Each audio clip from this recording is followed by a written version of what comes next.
Sementara itu mengantisipasi munculnya klaster baru pada masa libur panjang ini, jajaran tim razia protokol kesehatan di Badung gencar melakukan pengawasan di lapangan.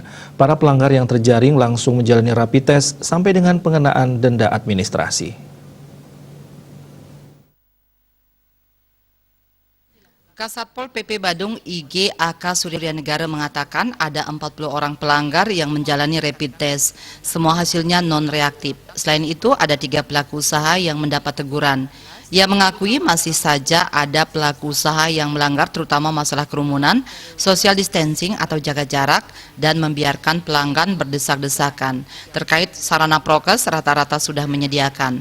Tapi ada pengelola yang masih membiarkan begitu saja pengunjung tidak menerapkan prokes. Bila ada yang membandel bahkan viral di media sosial, pihaknya mengambil langkah sesuai prosedur.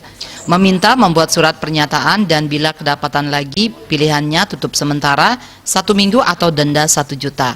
Mengenai alasan pelanggar umumnya mengaku sudah sering menghimbau tetapi tidak berani sampai penegasan.